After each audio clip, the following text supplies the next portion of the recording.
जय जिनेन्द्र। जय जिनेन्द्र। आज से हम लवण समुद्र शुरू करेंगे। जम्बू द्वीप का तो जो भी सभी क्षेत्र को 7 क्षेत्र और 6 वर्षधर पर्वत, उसका पूरा जो वक्तव्य था वो खत्म हो गया। अभी हम लवण समुद्र शुरू करेंगे। देखो यहाँ पे आपके सामने एक पिक्चर है, दिख रहा है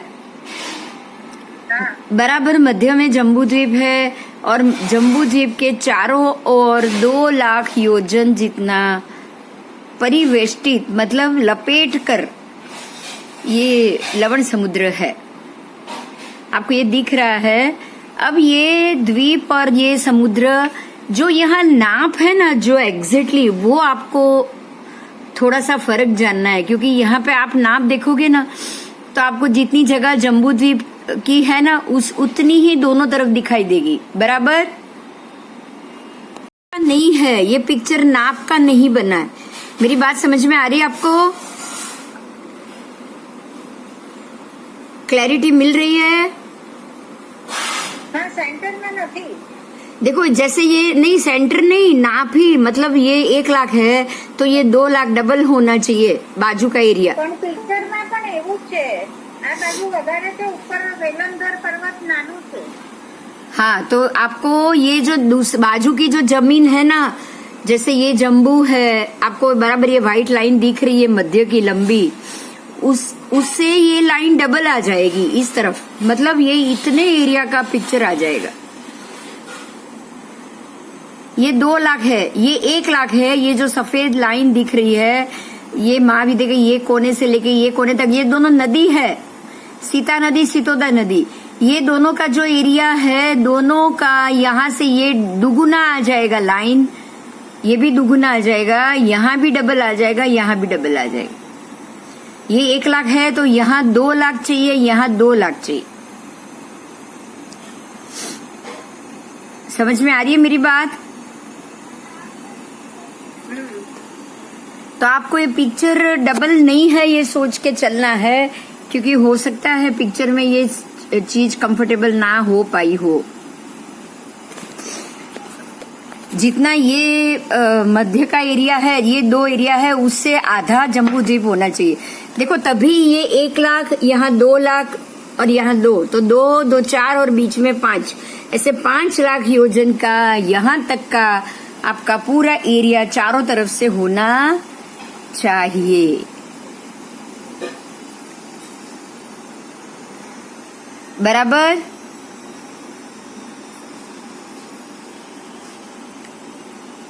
मेरी ये बात समझ में आई?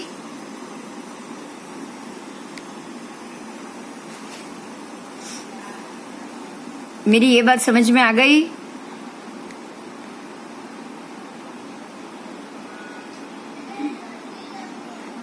चलो आगे जाएंगे, आगे जाएं प्रेजेंटेशन में। अब यहाँ ये लवण समुद्र में और क्या क्या द्वीप समुद्र है ये सब बताया गया है। जैसे हमारे में भी बराबर मध्य में इतने सारे पर्वत आए और नदियां आई बराबर लवण के अंदर। सभी जो हमारे यहाँ जितने सूर्य चंद्र है वो सबके सूर्य द्वीप चंद्र द्वीप लवण के अंदर। आपको ये कोने से दिख रहा होगा, देखो ये यहाँ 12 सूर्य द्वीप है और 12 चंद्र द्वीप है। ये पश्चिम दिशा है, उसमें 12 चंद्र द्वीप है और ये पूर्व दिशा है, यहाँ पर 12 सूर्य द्वीप है। आओ तो ये द्वीप को हम जानते हैं ये कैसे बनता है। ये सूर्य द्वीप, सूर्य चंद्र द्वीप कैसे आए, कहाँ से आए? आओ देखो, यहाँ आपको नंबर से मिलेंगे 8 द्वीप है। जम्बू द्वीप जो बराबर मध्य में 1 लाख योजन है, तो उसके बाजू में आपको 2 लाख चाहिए, मतलब डबल एरिया चाहिए। अब ये कर्सर दिख रहा है सबको? अगर किसी को नहीं दिख रहा है फिर से बता दीजिएगा। तो जैसे यहाँ से सीता से सितोदा 1 लाख है, ऐसा ये यहाँ से यहाँ तक होना चाहिए था डबल।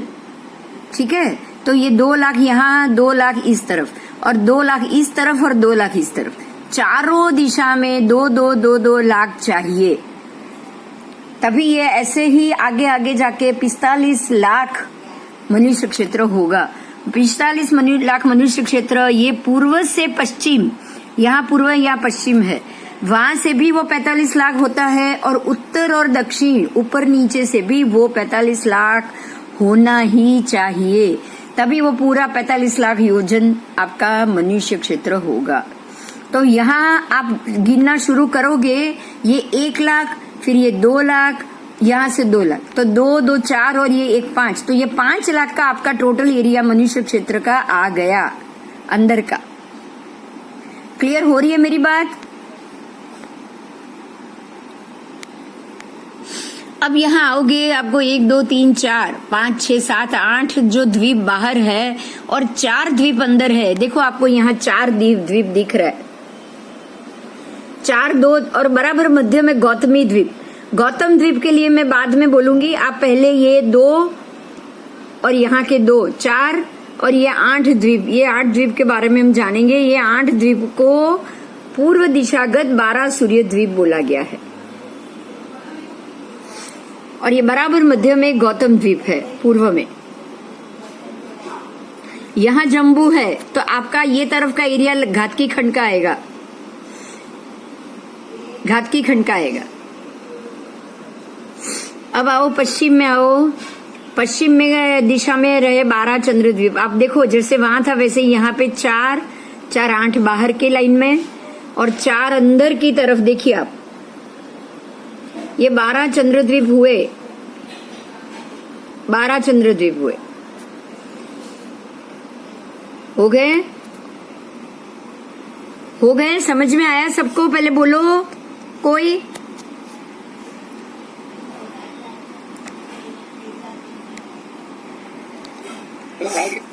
यस, आगे जाएंगे, चलो। ये आपके 12 चंद्रद्वीप हुए। अब जो अंदर वेलंधर पर्वत और अनुवेलंधर पर्वत, आपको यहाँ मिलेगा वेलंधर पर्वत। चारों दिशा में 4 पर्वत है, वो है वेलंधर पर्वत। ये वाला है पूर्व दिशा में, यहाँ पे है पश्चिम दिशा में, ये है वेलंधर पर्वत, और ये है उत्तर में वेलंधर पर्वत, ये है दक्षिण में वेलंधर पर्वत। बराबर ऐसे ही आपको अनुवेलंधर पर्वत भी मिलेंगे जो 4 विदिशा में है। बराबर एक यहाँ, एक यहाँ, एक यहाँ, एक यहाँ, आपको ऐसे राउंड में 4 दिशा, 4 विदिशा के वेलंधर और अनुवेलंधर 4, 8 पर्वत वेलंधर हो गए, 8 पर्वत। ठीक है, ये देव के पर्वत है। वेलंधर अनुवेलंधर देव है, देव, वेलंधर देव, अनुवेलंधर देव। ये बिल्कुल सर्प जाति के देव कहे गए हैं, ये नाग जाति के देव। इनकी डिटेल अभी हम पढ़ेंगे पूरी, आगे जाएंगे।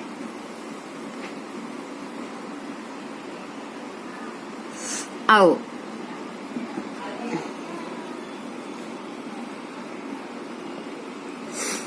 लवण समुद्र का संपूर्ण वर्णन अब हम जानेंगे। वृत्त एवं वलयाकार संस्थान से ये संस्थित है, जम्बू द्वीप को घेर कर रहा है।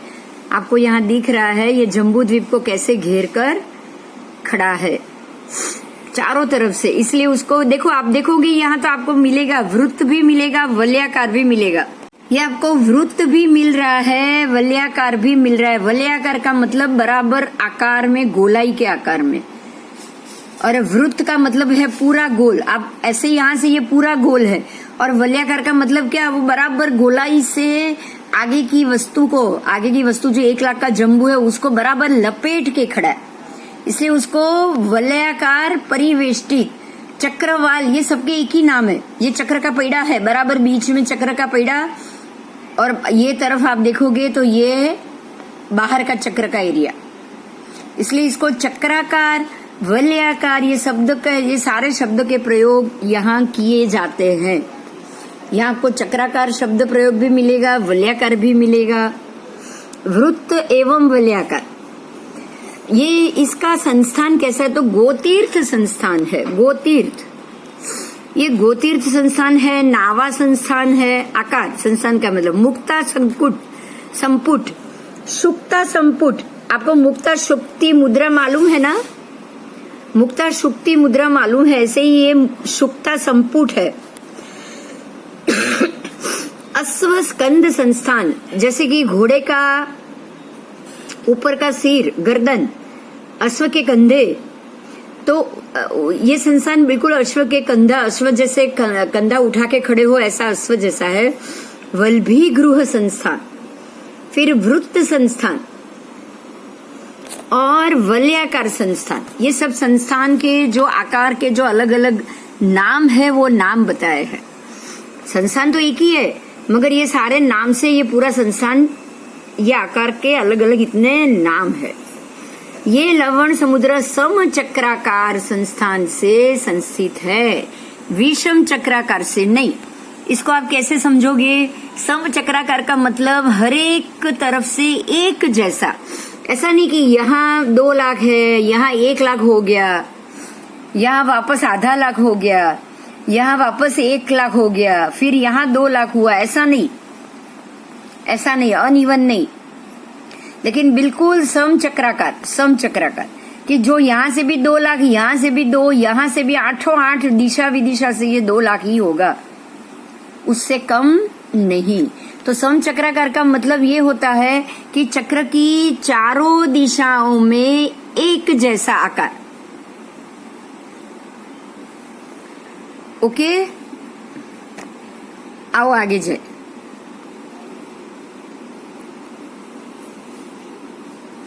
लवण समुद्र की चक्राकार चौड़ाई 2 लाख योजन की है।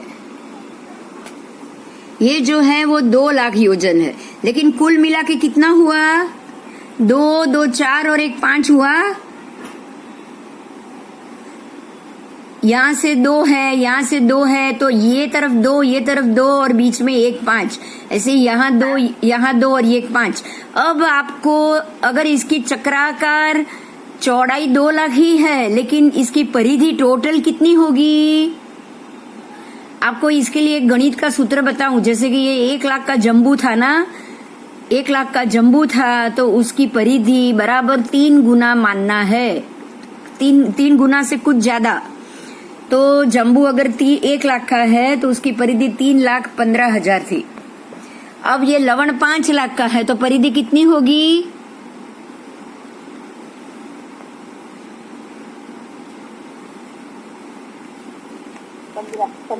15 लाख के करीब करीब, 15 लाख के करीब करीब। आओ पढ़ते हैं हम। देखो, इस लवण की चक्राकार चौड़ाई 2 लाख योजन है और 15,81,139, उसमें थोड़ा न्यून बाह्य परिधि घातकी खंड के पास है और जम्बू द्वीप के पास 3,16,227। आओ फिर से देखो आकृति में, आपको ये दोनों बातें मिलेगी। आओ देखो, जम्बू के करीब ये कितना हुआ? जम्बू ही 3,16,000 है, तो बराबर 3,16,000 हो जाएगा। ये मेरा कर्सर घूम रहा है। लवण अपने अंदर की चौड़ाई में 1 लाख ही हुआ ना, ये 1 लाख है तो यहाँ 1 ही लाख हुआ ना, तो ये 3,16,000 है जम्बू की तरफ। लेकिन ये बाहर का एरिया कितना हो गया? 5 लाख जितना। तो यहाँ परिधि आ गई 15,81,000। तो इस प्रकार से लवण के दोनों छोर की दोनों अलग अलग परिधि आपको बताई गई है। समझ में आया? हाँ हाँ हाँ, ठीक है। आगे जाएंगे। घातकी खंड के पास हाँ, इस लवण समुद्र में 56 अंतर द्वीप है, 1 गौतमी द्वीप है, 12 चंद्र द्वीप, 12 सूर्य द्वीप, 4 बड़े महापाताल कलश, 7,884 लघु पाताल कलश, 4 अनु वेलंधर पर्वत, 4 वेलंधर पर्वत, 6 मागध आदि तीर्थ, उदकमाला मतलब शिखा, बड़ी शिखा, 174 वेलंधर देव, 2 गोतीर्थ, 4 चंद्र, 4 सूर्य, 112 नक्षत्र, 352 ग्रह और 2,67,09,000 कोड़ा-कोड़ी तारा है। समझ में आया इतने लवण समुद्र के अंदर कितनी चीज पड़ी है।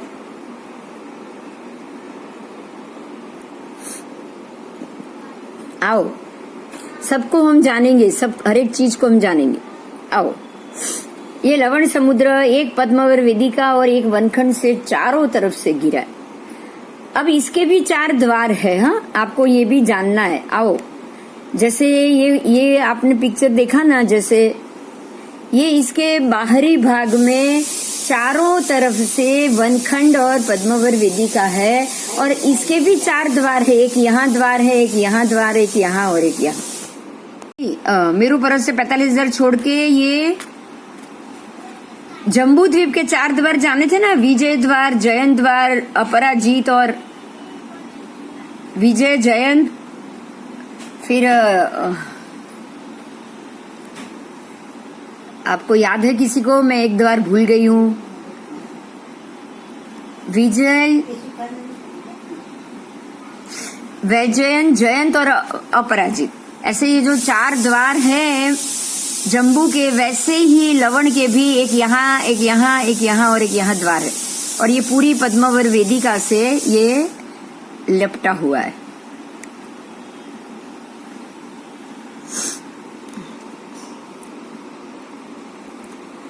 ये पद्मावर वेदिका आधा योजन ऊपर की ओर ऊंची और 400 धनुष चौड़ी तथा वनखंड कुछ 2 योजन चक्रवाल चौड़ा है।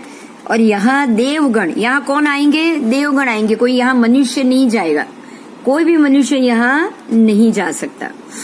ये लवण समुद्र की गहराई 1000 योजन की कही गई है। अब समुद्र की जो ऊंडाई है, गहराई समुद्र की है, ऊंडाई इसकी नहीं। अब लवण समुद्र की ऊंचाई 16,000 योजन की भी कही है और लवण का समग्र सर्वाग्र ऊंचाई 17,000 योजन कहा गया है। इस लवण समुद्र का जल मलिन है, कीचड़ वाला है, लवण सदृश है, गोबर सदृश है, खारा है, कड़वा है, अनेक द्विपद, चतुष्पद, मृग, पशु, पक्षी, परिसरूपों के पीने योग्य नहीं है। ये पानी कैसा है ये बताया है। देखो, यहाँ का पानी बिल्कुल भी शुद्ध नहीं है। यहाँ का पानी कैसा है? कीचड़ जैसा है, मलिन है, काला है, गोबर सदृश है, खारा, लवण जैसा खारा, कड़वा, अनेक द्विपद, चतुष्पद, मृग, पशु, पक्षी और परिसरूपों के पीने के योग्य ये नहीं है। ये केवल लवण समुद्र में उत्पन्न हुए प्राणियों के लिए ही योग्य है। मतलब आपको यहाँ ये बात को समझना है। हम लोग बहुत सारी चीज जानते हैं लेकिन हम कभी अप्लाई नहीं करते। आप यहाँ एक चीज जानो कि कभी भी मीठे जल की मछली खारे जल में जिंदा नहीं रहती। मालूम है ये बात? मालूम है किसी को? मीठे पानी के जो जीव होते हैं ना, वो खारे पानी में कभी जीवित नहीं रह सकते। मीठे पानी के जीव अलग होते हैं और खारे पानी के जीव अलग होते हैं। मीठे जल की मछली को अगर समुद्र के खारे पानी में डाल दो ना तो वो मर जाएगी, वो जी नहीं पाएगी। बिल्कुल इसी प्रकार से आपको यहाँ समझना है कि हम जो जम्बू द्वीप वाले जो नदी का पानी पीते हैं, वो नदी का पानी, नदियां सारी लवण में जाके मिल जाती है। वो मिल जाने के बाद वो पानी आप नहीं पी पाओगे। ध्यान दीजिए यहाँ पे, अगर वो पानी लवण में मिश्रित हो गया, सारी नदियां, गंगा के 14,000 फांटे और सिंधु के 14,000 फांटे, दोनों के दोनों 28,000 नदियां पानी में लवण में समा गई। अब वो पानी वहां से बाहर आएगा तो उसको आप पी नहीं पाओगे। आपको गंगा और सिंधु में पानी कहाँ से मिलेगा? तो वो या बारिश से मिलेगा और जो जहाँ उसका मूल है वहां से मिलेगा। उसका जहाँ पे मूल है वहीं पे ही अपकाय के जीवों की उत्पन्न होने की योनियां होती है। योनि भी 3 प्रकार की होती है किसी भी जगह, पानी की अपकाय की योनि हो या वायुकाय की योनि हो या कोई भी योनि, उष्ण योनि, शीत योनि और सम योनि। आपको उष्ण पानी भी मिलता है, गर्म पानी का कुंड भी मिलता है। चाहे वो बर्फीला एरिया हो, बद्रीनाथ में जाओगे चारों तरफ बर्फ होगा, लेकिन जो गर्म पानी का जो कुंड है ना, वहां भी वो कुंड में आपको गर्म ही मिलेगा, चाहे चारों तरफ बर्फ हो। ये कोई साइंस नहीं है, ध्यान दीजिएगा, ये कोई जादू नहीं है, ये साइंस भी नहीं है। साइंटिफिकली अगर आप ये सोचोगे कि इसके नीचे ज्वालामुखी होना चाहिए या इसके नीचे ये होना चाहिए, इसलिए यहाँ से जो पानी निकल रहा है वो गर्म निकल रहा है, ये कोई साइंस यहाँ काम नहीं करता है। सिर्फ वहां पे जो अपकाय की योनि है वो उष्ण जीवों की योनि। 7 लाख अपकाय की योनि है भाई, 1-2 तो है नहीं। तो आपको यहाँ ऐसे ही व्यवहारगिरी पर्वत, आगम में पाठ में ये शब्द आता है, राजगृही नगर के पास व्यवहारगिरी पर्वत के नीचे भी गर्म पानी का कुंड है। ये परमात्मा ने तब महावीर स्वामी जब थे तब उन्होंने सब लोगों को बताया था। हमें पण राजगिरी में थे। हाँ, तो ये जो भी होता है वो अपकाय की योनि के कारण होता है और वो उष्ण योनि के कारण होता है। अगर कहीं से ठंडा पानी आ रहा है, गर्म प्रदेश है, वहां भी आप देखोगे कि ऊपर से बर्फ गिरता है, तो वो भी अपकाय की योनि, वो भी ठंडी हो गई, शीत हो गई। तो जो बर्फ का ऊपर से पानी गिरेगा वो करा बन के ही गिरेगा। तो पानी की योनियां इस प्रकार से होती है, अपकाय की योनि। यहाँ पे जो योनि है वो है खारा जल। यहाँ का जल जो योनि का, जो अपकाय का पानी का जो योनि का जो स्वाद है वो है खारा, कड़वा खारा, थोड़ा कड़वा खारा। और फिर जो उसका रंग है वो मलिन है, कीचड़ वाला है, मैला है। वही द्विपद चतुष्पद जानवर ये पानी पी सकते हैं, परिसरूप सरीसरूप जो लवण के हो। लवण के बाहर के जीव ये सारा पानी पी नहीं सकते हैं। आओ आगे जाएंगे। ये लवण समुद्र का, अब यहाँ के अधिपति की बात की है। यहाँ के अधिपति देव का नाम है सुस्थित देव। सुस्थित देव ये एक पल्यपम आयु वाले देव है। जब भी चक्रवर्ती ये जगह पे जीतने के लिए आते हैं, जब उनको लवण समुद्र के जो मागध, वरदाम और प्रभास, ये 3 तीर्थ को जीतना पड़ता है, जीतने की आवश्यकता होती है, तब वो सुस्थित देव की आराधना करेंगे, उनके लिए अट्ठम करेंगे, तभी ये देव का आसन चलायमान होगा और उनके रथ को लवण के अंदर जाकर चलाने की उनको परमिशन मिलेगी।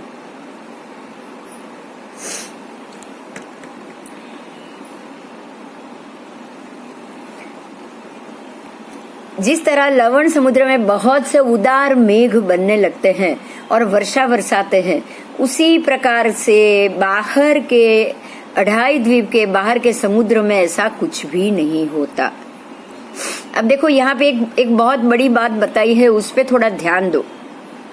एक बात पर ध्यान दो, लवण के ऊपर जो मेघ और बादल मंडराएंगे, लवण के ऊपर, वहां पे आपको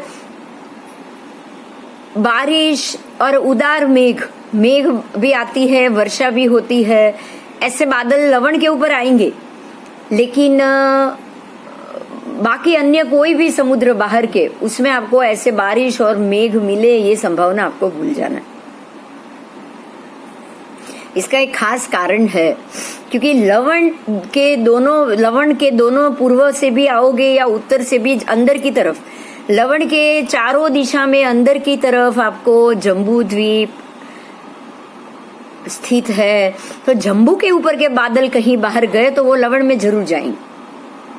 जम्बू के ऊपर के बादल आए तो लवण में जरूर आएंगे। ऐसे ही घातकी खंड के पूर्व में भी लवण है, घातकी खंड के पश्चिम में भी लवण है। तो घातकी खंड के भी बादल, जो मेघ और बादल जो होंगे, वो लवण में जरूर जाएंगे। समझ में आ रही है ये बात? इस तरह से अन्य क्षेत्रों में जाए ये होता नहीं, क्योंकि घातकी खंड के पश्चिम घातकी खंड और का जो भी होगा तो वो कालो नदी समुद्र में जाएगा जरूर, लेकिन घातकी खंड 4 लाख योजन है, कालो नदी 8 लाख योजन। आप समझ रहे हो, योजन की मात्रा बहुत ज्यादा है, योजन की मात्रा बहुत ज्यादा है। तो वहां से कालो नदी की तरफ बादल या मेघ जाए और वहां दूर तक वो उसको लेकर जाए ना, वो मान्यता बहुत कम है। यहाँ लवण जो है कालो नदी और घातकी दोनों के मध्य में है, और ये दोनों प्रदेश से बादल आ सकते हैं, जा सकते हैं। और कालो नदी 8 लाख का हो गया तो 8 लाख योजन तक ये बादल लंबे समय तक नहीं टिक पाएंगे। ऐसे ही घातकी खंड खुद भी 4 लाख योजन। तो जो व्यवस्था जम्बू से लवण के मध्य में रहेगी ना, वो व्यवस्था वहां नहीं रहेगी। अच्छा, एक और बात, जम्बू से 4 दाढ़ा निकलती है। दाढ़ा कैसे निकलती है? हिमवान पर्वत के कोने से 2 दाढ़ा ऐसे निकलेगी, ऐसे ऐसे टर्न लगा के, ऐसे पूरे सी आकार में लवण के अंदर, और बिल्कुल और 2 दाढ़ा उस तरफ से पर्वत के बाजू में से। हमारे यहाँ हिमवान पर्वत आया, वहां का हरिवर्ष शिखरी पर्वत या रम्यक पर्वत आएगा, मैं आपको पढ़ूंगी, बताऊंगी कौन सा नाम है। वहां से भी 2 दाढ़ा निकलेगी जो लवण के अंदर जाएगी। तो 2 दाढ़ा ये कोने से, 2 दाढ़ा ये कोने से, ऐसे 4 दाढ़ा निकलती है। और हर एक दाढ़े पे 7 द्वीप होते, 7 द्वीप एक दाढ़ा पे। 4 जगह से निकलती है, तो टोटल दाढ़ा 8 हो गई। टोटल दाढ़ा 8 हो गई, हर एक जगह से 2 निकलेगी, हर एक जगह से 2, तो 8 दाढ़ा निकली और एक एक पे 7 द्वीप। इस प्रकार से 56 अंतर द्वीप हो जाएंगे, 56 अंतर। और यहाँ भी बिल्कुल युगलिक मनुष्य रहते हैं, यहाँ पर भी युगलिक मनुष्य रहते हैं। तो आपको लवण में भी एक युगलिक मनुष्य क्षेत्र का बहुत बड़ा समुदाय, आप इसको समुदाय कह सकते हो, आपको यहाँ भी मिलेगा मिलेगा मिलेगा। और ये व्यवस्था अन्य समुद्र में नहीं है, अन्य समुद्र में नहीं है। अन्य सभी समुद्र में जो जाएंगे तो देव जाएंगे, कोई मनुष्य नहीं जाएगा। लेकिन यहाँ युगलिक मनुष्य की व्यवस्था होने के कारण हमारे जैसी वायु और मेघ की व्यवस्था वहां पे भी है और है। ठीक है,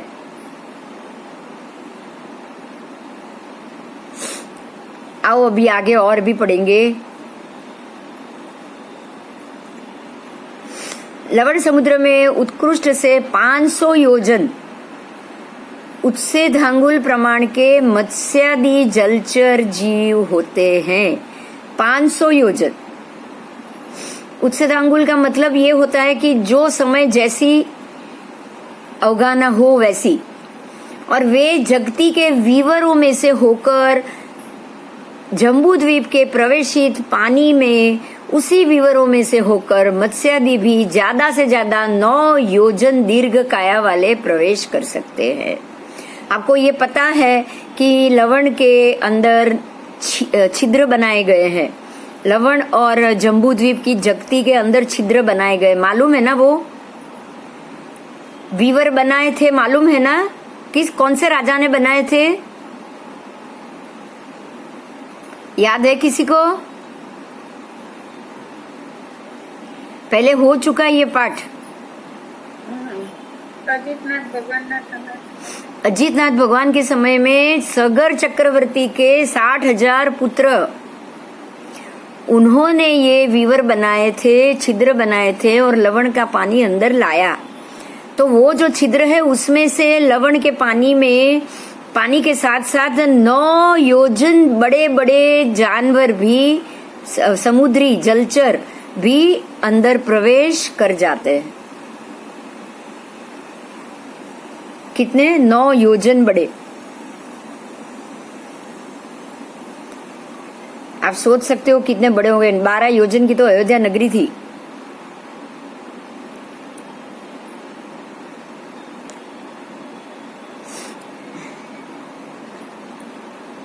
ये सारा बृहद क्षेत्र समास जीवा जीवाभिगम क्षेत्र लोक से लिया गया है। हाँ, કેટલા મોટા જોઈને નવ हाँ, जो हम लोग ये जो बड़ी बड़ी व्हेल मछली और सब देखते हैं ना समंदर के अंदर, आप सोच सकते हो कि इतनी बड़ी बड़े मच्छ और मगरमच्छ मच्छ और मगरमच्छ लवण में ये दो सबसे ज्यादा है। तो ये तो हमारे किनारे पे तो आएगी भी नहीं, वो तो बीच के लवण में रहते। ये सारे मछली, ये सारे मच्छ और मगरमच्छ और मछलियां आपको बीच के लवण में मिलेगी। लेकिन केवली परमात्मा है, वो अपने केवल ज्ञान से कह सकते हैं कि ये कितने योजन बड़े हो सकते हैं। 9 योजन जितने काया वाले तो जम्बू द्वीप में घुस जाते हैं, लवण में तो कितने बड़े होंगे आप सोच सकते हो।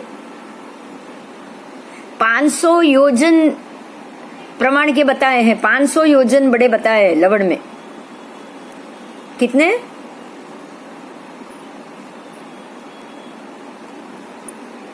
अब 500 योजन के सामने 9 योजन का प्रवेश करेगा तो कोई वैल्यू होगी उसकी, बोलो तो। हाँ, कुछ कोई वैल्यू ही नहीं है 5 योजन के सामने, इसके सामने 9 योजन की तो बिल्कुल वैल्यू नहीं है। आओ चलो, जो पद्मावर वेदिका और ये सब जाना था, अब आप गौतमी द्वीप के मामले में हम देखेंगे। लवण में जो गौतमी द्वीप है उसके लिए है, वो तो जब हम नाप करेंगे तब हम बोलेंगे, लेकिन अभी द्वीप कहाँ कैसा है वो देख लीजिए। देखो यहाँ देवशया है, यहाँ पे देवों की उत्पत्ति होती है। देवशया कैसी होती है वो देखो आप।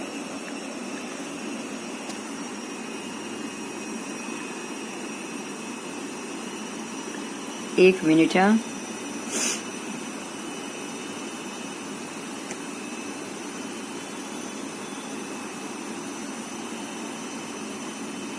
आओ।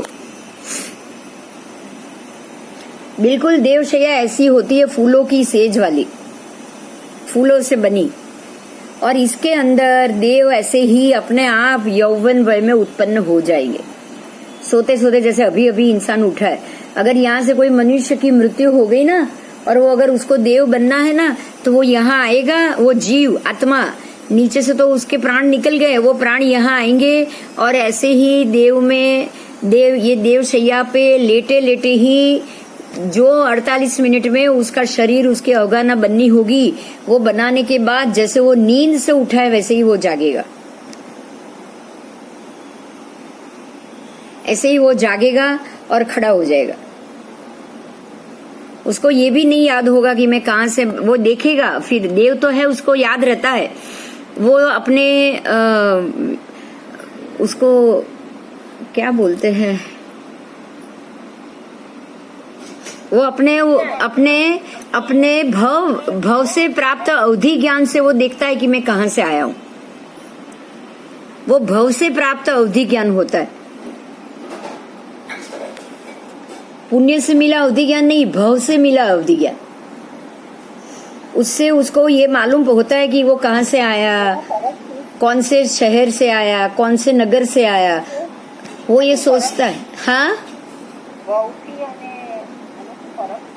हाँ, भव प्रत्ययी, हाँ अभी याद आया मुझे शब्द, भव प्रत्ययी अवधि ज्ञान भव से ही हो जाता है। नरक को भी पता रहता है कि वो कहां से आए, और देव को भी मालूम है वो कहां से आए,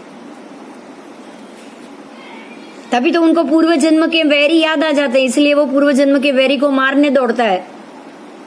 नरक नारकी भी मारने दौड़ेगा, देव भी मारने दौड़ेगा,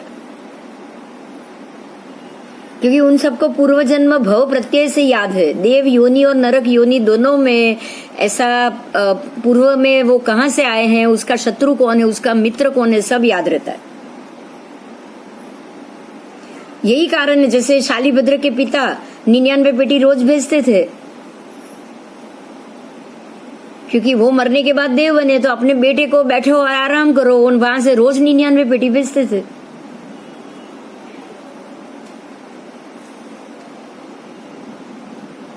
ठीक है, तो ये गौतमी द्वीप है, और यहाँ देवों की उत्पन्न होने की शैया होती है। ये आओ अभी गौतमी द्वीप के मामले में और जाने। आओ,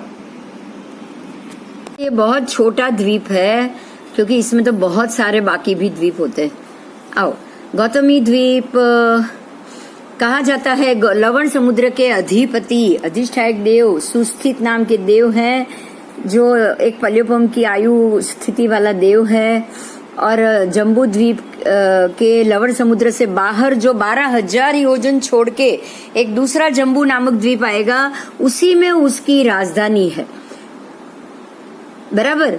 और वहां पे भी गौतम नाम का द्वीप ही है, लेकिन ये गौतम द्वीप यहाँ जो है अब उसकी बात की है, बाहर का जो है उसकी बात की है। तो ये 12,000 योजन लंबा चौड़ा कहा गया है, 37,948 योजन से कुछ कम की परिधि बोली है उसकी। और जम्बू द्वीप की ओर से 28/11 मतलब 88 योजन से कुछ ज्यादा योजन वो जल से ऊंचाई पे है, और समुद्र की ओर वो जल से 2 कोस ऊंचा है। आओ इसको समझेंगे, कहां से 88 है, कहां से 2 कोस। आओ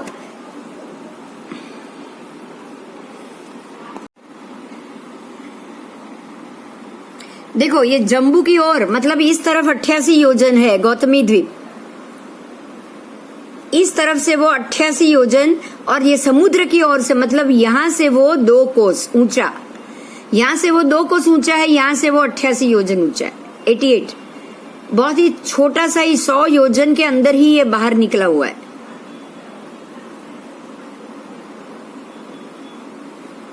ठीक है, ये पानी से कितना बाहर उठा हुआ है ये बताया है।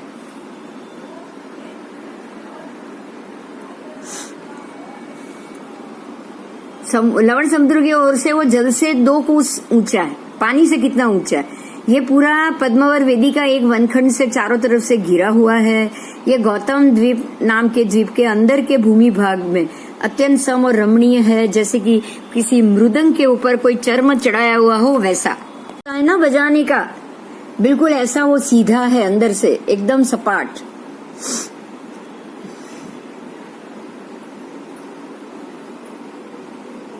ये गौतम द्वीप की बात की है। सम एवं रमणीय भूमि भाग के मध्य में लवण अधिपति सुस्थित देव का एक महान अति क्रीड़ावास भौमेय विहार नाम का स्थान कहा गया है। ये 62.5 योजन ऊपर की ओर ऊंचा और 31.5 योजन चौड़ा। अब ये जो भवन है वो 88 योजन जल से ऊंचा हो गया और 62.5 योजन उसके ऊपर भवन की ऊंचाई हो गई। आप समझ सकते हो तो टोटल कितनी हो गई? टोटल लगभग 150 योजन हो गई। 90 और 60 150 योजन हो गई। मतलब पानी से ये 88 योजन ऊंचा द्वीप और द्वीप पे ऊपर 66 योजन और 62 योजन भवन, तो भवन की टोटल ऊंचाई हो गई 150 योजन। आओ, पानी से ये 150 योजन ऊंचाई पे भवन आ गया और यहाँ सैकड़ों अनेक स्तंभ के ऊपर ये भवन टिका हुआ है। ये अति क्रीड़ावास नाम का भौमेय विहार अंदर के भूभाग को समरमणीय कहा गया है। मणियों के प्रकाश से प्रकाशित है। इस भूमि भाग के मध्य भाग में एक मणि पीठिका कही गई है और ये मणि पीठिका 2 योजन लंबी चौड़ी 1 योजन ऊंची, स्वच्छ और मनोहर, और यहाँ पे एक देव शैया है जिसके ऊपर सुस्थित देव रहते हैं। सुस्थित देव की उत्पत्ति ही ये देव शैया पे है। तो इसको गौतम द्वीप क्यों कहा है? क्योंकि यहाँ स्थान स्थान पर गौतम जैसी प्रभा वाले अनेक कमल है। ये कमल की प्रभा गौतम है, गौतम जैसी, इसलिए इसको गौतम द्वीप कहा है। ये नाम और शाश्वत अनादिकालीन, ये हमेशा यही नाम रहता है, नाम बदलता नहीं कभी भी। सुस्थित देव की राजधानी जो सुस्थिता नाम की है वो गौतम द्वीप के पश्चिम में तिरछे असंख्य द्वीप समुद्र जाने के बाद जब दूसरे ऐसे ही जम्बू द्वीप आएगा तब वहां पे 12,000 योजन आगे जाने के बाद आएगी। ये बहुत बार आ चुका है, आप सब जान गए हो, इसलिए आपको पता है कि ये सुस्थित देव और ये लवण की क्या बात की है। ठीक है, अभी आओ जो हमको अंतर्द्वीप जानना है मैं उसकी बात करूंगी। आओ अभी हम अंतर्द्वीप के मामले में जानेंगे। समुद्र के अंदर मैंने आपको बोला था कि हिमवान पर्वत से देखो ये 2 दाढ़ा निकली है, ये भरत क्षेत्र है तो हमारे नजदीक हिमवान पर्वत आएगा और आपको यहाँ दिखेगी। आओ देखो ये भरत क्षेत्र है और ये है हिमवान पर्वत, लघु हिमवान। लघु हिमवान से 2 दाढ़ा निकली, देखा आपने? एक ये तरफ एक इस तरफ और 2 दाढ़ा, और ये कोने से भी 2 दाढ़ा, तो चार दाढ़ा यहाँ पे हो गई। 1 2 3 4, हर एक के ऊपर 7 द्वीप है। आओ अंतर्द्वीप आओ, देखो पहला, दूसरा, तीसरा, चौथा, 5 6 7, ये भी 7 डॉट। ये एक से एक, जैसे ये 400 योजन होगा, ये 500, ये 600, 700, 800, 900, ऐसे से ये योजन में बढ़ता जाता है। पूरा अंदर का छोटा है, बाहर का कुछ 900 योजन जितना बढ़ेगा, ये हम पढ़ेंगे बाद में। पर ये इस प्रकार से 7 7 2 14, 7 चौका 28 जो अंतर्द्वीप है वो है हिमवान पर्वत के दोनों कोने पे। यहाँ से ये दाढ़ा लवण में ऐसे जाएगी, यहाँ से भी ये 2 दाढ़ा लवण में ऐसे जाएगी। अब आओ इस दूसरे कोने पे, ये मध्य का मेरू आ गया। अब आओ आप इस तरफ ऐरावत क्षेत्र की तरफ, यहाँ ऐरावत क्षेत्र है, दिख रहा है ना आपको? कर्सर घूम रहा है, देखो ये ऐरावत का वैताढ़ पर्वत और ये है शिखरी पर्वत। शिखरी पर्वत के पास भी 2 दाढ़ा निकलती है, ये कोने से 2 दाढ़ा और ये कोने से 2 दाढ़ा। जैसे हमारे पास तो सबसे पहला लघु हिमवान है, वैसे ऐरावत क्षेत्र के पास सबसे पहला शिखरी पर्वत है। समझ में आई बात? यहाँ से 2 दाढ़ा और यहाँ से 2 दाढ़ा और टोटल 8 दाढ़ा, हर एक के ऊपर 7 पर्वत, टोटल 56 अंतर्द्वीप।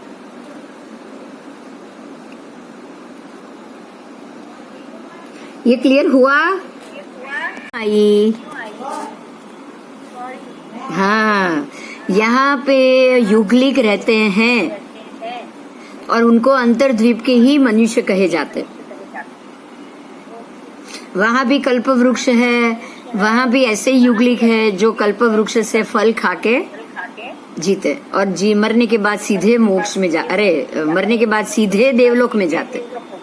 मतलब वहाँ पे भी दूसरा आरा ही चलता है? हाँ, दूसरा आरे जैसा ही है, तीसरा नहीं है मगर दूसरा आरा जैसा है, पहला नहीं है। यहाँ फिक्स है कि 64 पसली वाले ही मनुष्य होंगे ऐसा। સારી માઇક બંધ કર, બધું ડબલ સંભળાયું, કઈ સમજાયું નહીં. પહેલા કહી ગઈ હતી એ જ છે, આ હમણાં આવીને એટલે એને સવાલ કર્યો। तो यहाँ पे वही जो पहले आरे वाले जैसे ही युगलिक, पहले दूसरे तीसरे में से आप पसली देखोगे आपको मालूम पड़ जाएगा।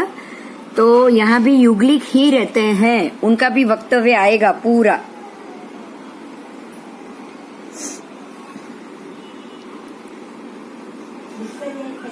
आओ, समझ में आ गया? अंतर्द्वीप क्लियर हुआ या कोई प्रश्न है? क्लियर है। अंतर्द्वीप के जो 7 नाम एक अंतर्द्वीप के होंगे ना, वैसे ही 8 के आपको अलग अलग नाम ऐसे मिलेंगे। तो एकोरुक, ये द्वीप का नाम है एकोरुक, जो 300 योजन का है। हयकर्ण 400 योजन का है। आदर्श मुख 500 योजन का प्रमाण का है। अश्वमुख 600 योजन, अश्वकर्ण 700 योजन, उल्का मुख 800 योजन और घनदंत 900 योजन। और यही नाम के आपको जैसे ये जो कोने में आए ना, आपको यहाँ भी देखो अग्निकोण, ये सारे ईशान कोण के नाम बताए आपको। ये जो बताए वो ईशान कोण के नाम बताए। अब आप आओगे अग्निकोण के, तो उनके भी 7 अलग नाम, नैऋत्य कोण के 7 अलग नाम, वायव्य कोण के 7 अलग नाम। आपको इस प्रकार से 56 के 56 द्वीपों के सभी के नाम अलग अलग आएंगे। ये द्वीप जितना चौड़ा है उतना ही लंबा है, एक जितना है, इसलिए वो गोल आकार में। आपने उसकी डिजाइन गोल देखी ना, तो वो लंबाई चौड़ाई में एक समान। अगर 300 योजन वो जगती से दूर होगा तो 300 ही उसकी लंबाई होगी, 300 ही उसकी चौड़ाई होगी। अगर वो 400 योजन जगती से दूर होगा तो 400 उसकी लंबाई होगी, 400 चौड़ाई होगी। ऐसे ही वो अगर 900 योजन जगती से दूर है तो 900 उसकी लंबाई है और 900 उसकी चौड़ाई। ठीक है, उसी हिसाब से उसका द्वीप का जो परिधि है वो भी आएगी। और ये जल से कितने ऊपर है? सभी के सभी द्वीप जल से 2 गांव ऊपर है। ये पानी के अंदर नहीं है।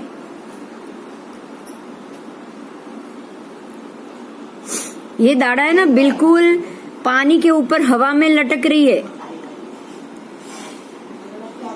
आओ फिर से देखो, ये जो है ना बिल्कुल ऐसे हवा में है, ये पानी में नहीं है। ऊपर ना। हाँ, बस ऐसे ही बराबर वैसे ही निकला है। पाइनएप्पल सारू याद करावी, बराबर ऐसे ही 2 तरफ होते हैं ना पाइनएप्पल के, दोनों तरफ ऐसे ही ये 8 हो गए। और ये हवा में है, 3 पानी से 2 गांव, सबके सब 2 गांव ऊपर। सबकी साइज अलग है, यहाँ से लेके यहाँ तक की चौड़ाई ऊंडाई सब द्वीप को ऊपर की तरफ अलग है। लेकिन ये जो पट्टी है ना, ये बिल्कुल 2 गांव ऊपर, पहला भी 2 गांव ऊपर और लास्ट वाला भी 2 गांव ऊपर। यहाँ का पहला भी 2 गांव ऊपर, यहाँ वाला भी 2 गांव ऊपर।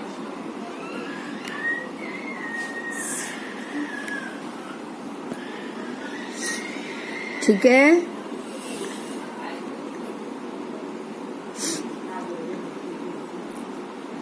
आओ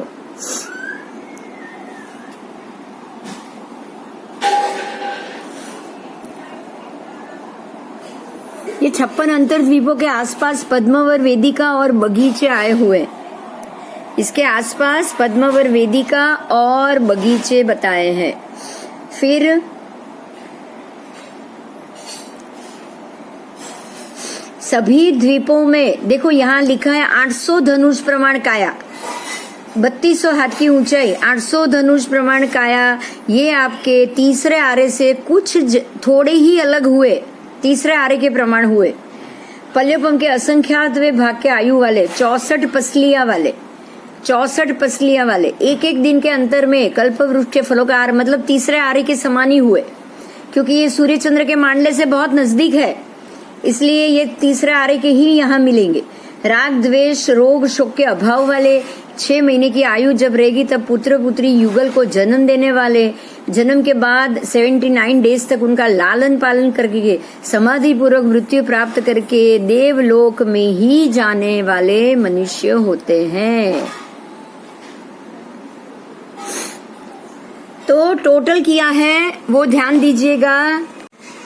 इस प्रकार से आपको यहाँ दिखाई देगा, देखो 300 पहले ये एक साइड की बात की है, तो 2 300 वाले हो गए अंदर के 2 एक जैसे, फिर 2 400 वाले, 2 500 वाले, 2 600, 4 आपको यहाँ देखो 2 600 वाले, 2 700, 2 800, 2 900, तो टोटल 8400 एक तरफ का उसका एरिया हो गया। तो ये 8400 योजन इस तरफ शिखरी पर्वत के और 8400 योजन हिमवान पर्वत की तरफ के अंतर्द्वीप का वक्र दीर्घ जानना। हर एक दाढ़ा, ये 8400 योजन, जब दाढ़ा का पूरा योजन का एरिया समाप्त हो जाएगा, ये हर एक दाढ़ा 8400 योजन वक्र दीर्घ होती है। आओ वक्र और दीर्घ कैसे, आओ फिर से देखो ये वक्र भी हुई और धीरे धीरे से लेके ऊपर तक दीर्घ भी हुई। सोचिए बेटा, हाँ नहीं कहीं नहीं, कोई तू चिंता नहीं करे, लोगों तू आवाज नहीं, टेंशन नहीं कर, बस खुल्लू रहा दे, चाल से नहीं खुल्लू रहा दे बेटा, हाँ रहा। ये वक्र और दीर्घ आप देखोगे, अंदर वक्र तो है ही, क्योंकि ये सीधी नहीं है, ऐसी गोलाई में जाती है, ये वक्र हो गई। जैसे वो होते हैं ना, रणशिंगा जैसा। और दीर्घ है, अंदर बिल्कुल छोटी है, बाहर जाते जाते बड़ा हो जाता है, बिल्कुल रणशिंगा आप बजाते हो ना,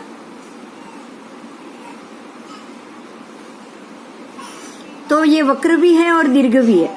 और कितना वक्र कितना है? 8400 योजन। दीर्घ कितना है? 8400 योजन, दोनों।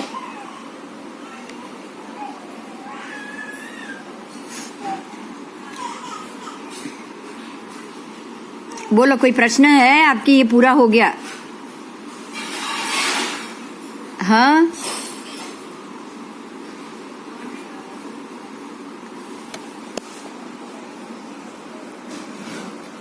कोई प्रश्न है किसी को? नहीं। ठीक है, अब हम आगे जाएंगे। जो हमारा टॉपिक है लवण समुद्र के 3 मागधादी तीर्थ। ये तो हम रोज बोलते हैं, आपको पता है, लेकिन ये तीर्थ में अभी कभी हम जा नहीं पाते हैं। हमको अगर प्रभास तीर्थ में जाके दर्शन करना है, हम नहीं कर पाएंगे। मवारधाम तीर्थ में जाके दर्शन करना है, हम नहीं कर पाएंगे। मागध तीर्थ में जाके दर्शन करना है, हम नहीं कर पाएंगे। ये तीनों शाश्वत तीर्थ है और तीनों के नाम के देव है। मागध तीर्थ के नाम के देव है मागध देव, ये वरदाम तीर्थ के नाम के देव है वरदाम देव, और यहाँ के देव है प्रभास देव। ये तीर्थ के देव अधिपति है, आप समझ सकते हो। ये दरवाजा है दक्षिण की तरफ का। जब चक्रवर्ती ये दक्षिण के द्वार से बाहर आएगा, इसका नाम है विजयंत द्वार। और बाहर आने के दरवाजे से निकल के बाद वो समंदर में प्रवेश करते हैं, मागध तीर्थ को जीतते हैं, वरदाम देव को जीतते हैं। देव को जीतना, तीर्थ को नहीं। और प्रभास देव को जीतना पड़ता है प्रत्येक चक्रवर्ती को। तो ये 3। हाँ, આ લવણ સમુદ્રનું પાણી આવી ગયું આગળ આટલું, એટલે નથી હમણાં. હા, અત્યારે ચક્રવર્તી નથી એટલે ત્યાં સુધીનો રસ્તો જ બંધ છે. એટલે પછી ખુલ્લું હોય. હા, એ પાણી ઉતરી જશે એટલે ખુલી જશે. તો ચક્રવર્તી તો સમુદ્રમાં જ જાય છે ને, એવું જ આવે. સમુદ્રની અંદર જાય ને તીર્થને જીતવા. હા, પણ જયારે પાણી ઓછું હશે ત્યારે આવ્યું એ બહાર હશે. બહાર એટલે પાણીની અંદર જ, પણ એના દેવોની પરમિશન વગર તમે એન્ટ્રી થોડી લઈ શકો. અચ્છા, એટલે ઓકે. ક્યારે પણ મનુષ્ય જઈ જ ક્યારે નહીં, ચક્રવર્તી જ જાય. જયારે બી જાય ત્યારે એ પણ, બાકી બીજો કોઈ રાજા નહીં. જીતવું હોય તોય ના જીતી શકે. આ બધા એક પલ્લેપમના આયુ વાળા દેવો છે અહીંયા.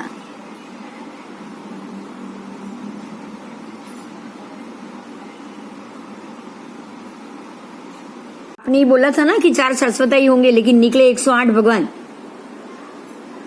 પણ એ જ રિપીટ માં હોય એમ કે છે. ये तो 4 नाम रिपीट है, तो शाश्वत में तो हर एक जहाँ भी 24 ही होगी वहाँ शाश्वत तो 4 हो ही गए, अपने आप हो गए. 4 शाश्वत जहाँ होंगे वहाँ सिर्फ 4 ही होंगे.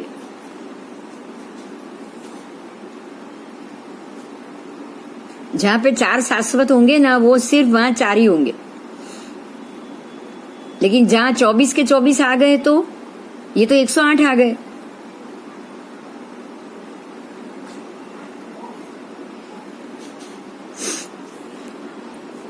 जम्बूद्वीप से परिवेष्टित, ये परिवर्तित लिखा है, उसको आपको परिवेष्टित समझना है. ये शब्द में परिवर्तित का मतलब परिवर्तन हो जाता है, आप इसको परिवेष्टित लिख देना. चारों तरफ, परिवेष्टित का मतलब चारों तरफ से घेर कर. जम्बूद्वीप से के परिवेष्टित चारों ओर घेर के लवण समुद्र है, उसका 2 लाख योजन का वलय विष्कम है. वलय विष्कम मतलब गोलाई में, गोलाई से ये 2-2 लाख हर जगह से परिवेष्टित. और उसकी परिधि हो गई 15,81,139. ये इस समुद्र में 4 चंद्र और सूर्य तथा गौतमी आदि द्वीप है. समुद्र के ही 4 चंद्र है, समुद्र के ही 4 सूर्य. और लवण समुद्र में भरत क्षेत्र के पूर्व भाग में, अब आओ आप भरत के पूर्व भाग में बहने वाली गंगा नदी जिस स्थान से मिलती है, वो नदी और समुद्र के संगम से दूर कितना योजन दूर? नदी और समुद्र जहाँ संगम करेगा वहां से 12 योजन की दूरी पे मागध नाम के देव की राजधानी बनी है और वहां से उनके राजधानी के मागध नाम से प्रसिद्ध ऐसे मागध तीर्थ की वहां उपस्थिति बताई गई है। आओ आओ आओ, फिर से पिक्चर देख लो एक बार। आओ देखो, अब जहाँ समुद्र से गंगा मिलेगी, ये तो द्वार हो गया, ये यहाँ मिलेगी गंगा, समझोगे आप? ये बराबर मध्य द्वार है दक्षिण का, और यहाँ से ये जगह पे गंगा समुद्र में मिलेगी और यहाँ सिंधु समुद्र में मिलेगी। यहाँ से गंगा नदी आएगी समुद्र में, यहाँ से नीचे की ये जगती को तोड़ के यहाँ के नीचे से जगती को अपने प्रवाह से वो तोड़ेगी, मतलब छेद बनाएगी और यहाँ से समुद्र में मिलेगी। तो यहाँ पे गंगा के जहाँ पे संगम स्थान है, समुद्र और गंगा का मिलना, वहां अंदर 12 योजन जाने के बाद मागध तीर्थ है। जो हम बोलते हैं ना मागध वरदाम ना पानी, जो हम बोलिए छे ना स्नात्र में, वो ये मागध तीर्थ हुआ। यहाँ से सिंधु बराबर ये द्वार, यहाँ ये जगती को भेद कर पानी का रास्ता निकाल के समुद्र में आएगी। यहाँ से 12 योजन अंदर जाने के बाद प्रभास तीर्थ है, और यहाँ पे सिंधु नदी समंदर में मिलती है।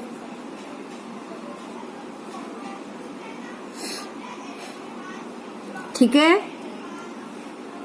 बोलो कोई प्रश्न है? मागध और प्रभास तो आपको पता चल गया, एक गंगा के कोने में है, एक सिंधु के कोने में है। कोई प्रश्न अभी?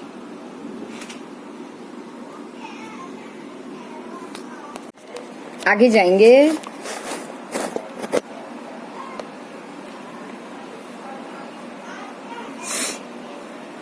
बारह योजन अंदर जाने के बाद समुद्र और नदी के संगम स्थान से 12 योजन अंदर जाने के बाद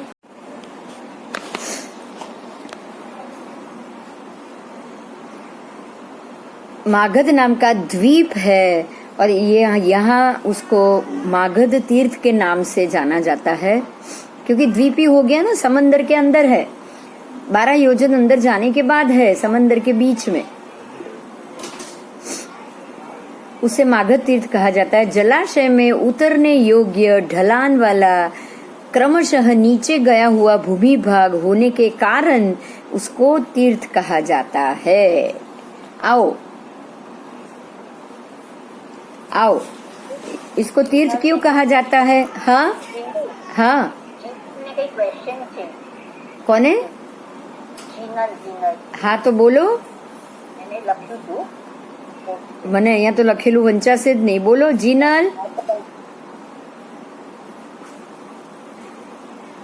કોઈ ક્વેશ્ચન છે જીનલ?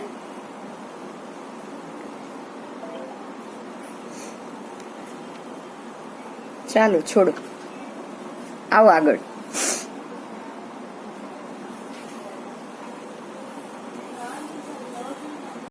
आगे जाएंगे। ये प्रभास और मागध का तो आपको मालूम पड़ गया, पश्चिम दिशा में न 2000 देवों के साथ चलते हैं, तो उनके हिसाब से अपने आप फिर आगे का रास्ता होता ही रहता है, बाकी का सैन्य पीछे पीछे जाएगा।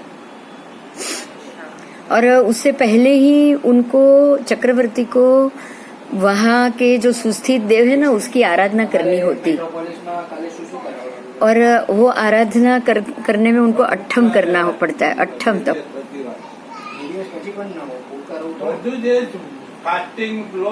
तो वो जो अट्ठम तप करते हैं ना, उसी में ही सारी चीज खुल जाती, रास्ता सब खुल जाता है।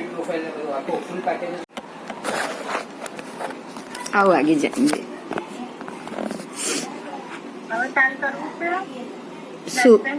हाँ हाँ हाँ, ચાલુ જ રાખીએ। આ થોડું આટલું તો પતાવી દઈએ, 3 તીર્થનું તો પતાવી દઈએ। तो जो मागध तीर्थ है,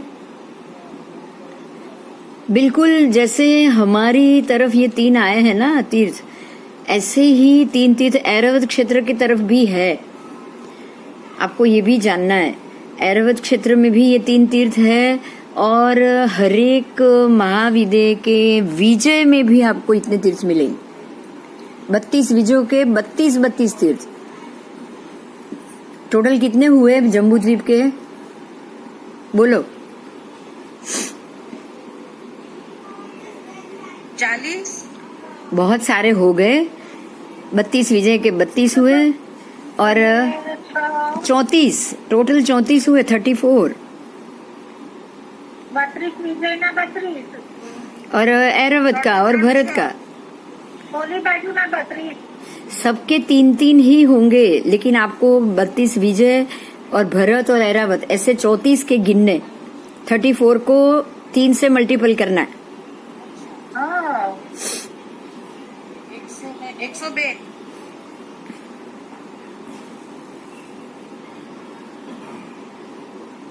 હા, 4 તરી 12, 2 અને 1 એટલે 102 9 ने 1 10, 102 टोटल 102 तीर्थ हो गए पूरे जम्बू द्वीप में। ठीक है, तो सारे के सारे चक्रवर्ती ये 102 को दिग्विजय करने के लिए निकलते हैं।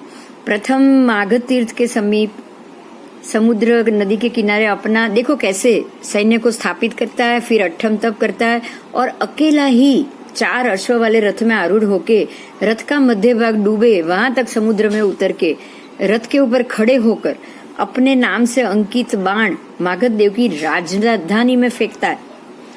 ये बाण 12 योजन दूर पड़ता है। लो, अब पता चला वो जाता ही नहीं वहां तक। अरे राजा खुद भी नहीं जाता है। 12 योजन दूर से ही वो बाण फेंकता है, उसपे भरत राजा का नाम लिखा हुआ होता है, और वो बाण को लेकर मागध तीर्थ का जो अधिपति है वो देखेगा, पड़ेगा तो उसको पता चल जाएगा ये चक्रवर्ती हुआ है, और वो सामने से उसका स्वामित्व स्वीकारने के लिए भेंट सौगात लेकर उसके पास जाता है। तो अब आपको लवण समुद्र की कितनी चीजें जानने को मिली, आओ हम पढ़ते हैं। 56 अंतर्द्वीप वो आपने जान लिया, गौतमी द्वीप जान लिया, 12 चंद्र द्वीप, 12 सूर्य द्वीप। अब 4 महापाताल कलश और 7884 लघु पाताल कलश के मामले में जानना है। 4 वेलंधर पर्वत जान लिए, अनु वेलंधर जान लिए, मगधादी 6 तीर्थ जान लिए, एक उदक माला शिखा उसके मामले में भी बाकी है, इतने वेलंधर देव बाकी है, 2 गोतीर्थ हो गए, 4 सूर्य 4 चंद्र हो गए, 112 नक्षत्र ग्रह और इतने कोड़ाकोड़ी तारा। आपने इतनी चीजों जान ली। ये 2 गोतीर्थ हो गए। गोतीर्थ ऐसे होते,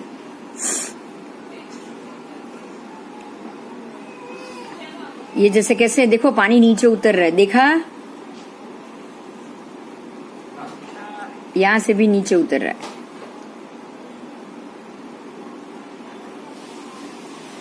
ये गोतीर्थ हुआ।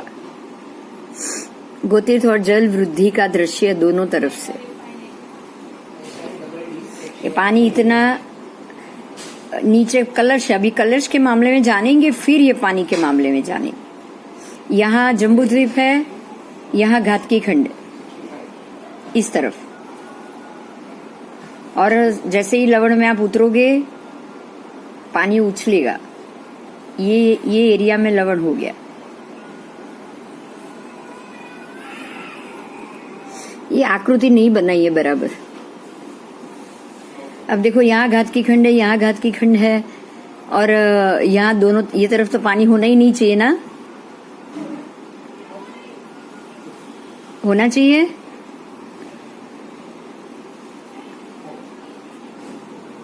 हाँ,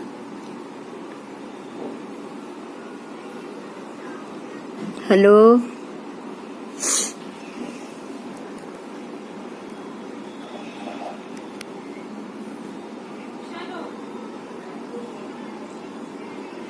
बोलो अभी कोई प्रश्न है? ये पाताल कलश का तो पूरा मुद्दा हम नेक्स्ट क्लास में ही करेंगे। 4090 બે જણ 4000 કિલોમીટર બોલું છું 90 રૂપિયા બિલ આવે.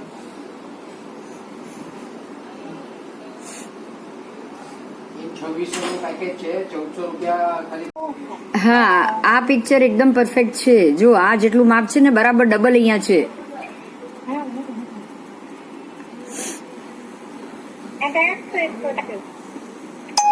बहुत पीछे 119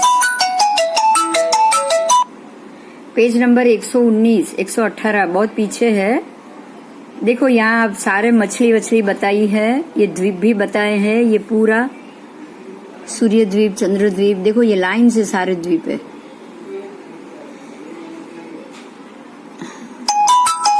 अरे यार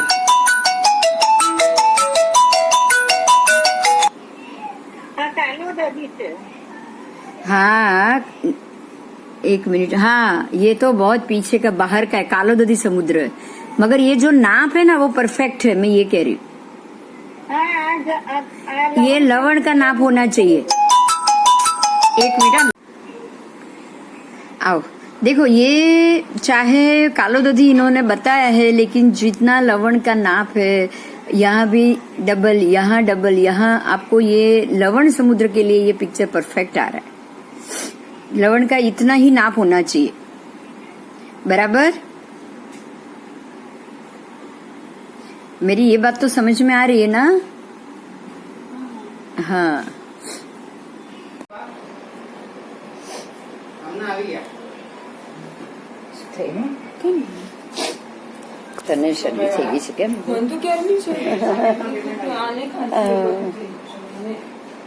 બોલો જો આવ્યો ભણવા તમારી બધાની જોડે દેખાય છે.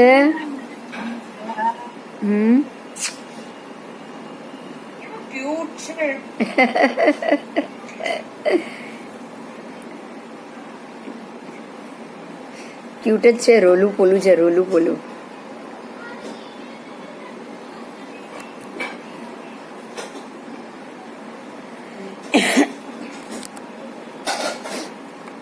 બધાને શરદી ખાંસી થઈ ગઈ છે.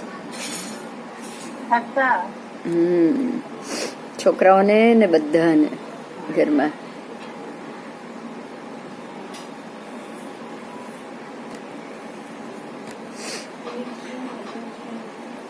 બોલો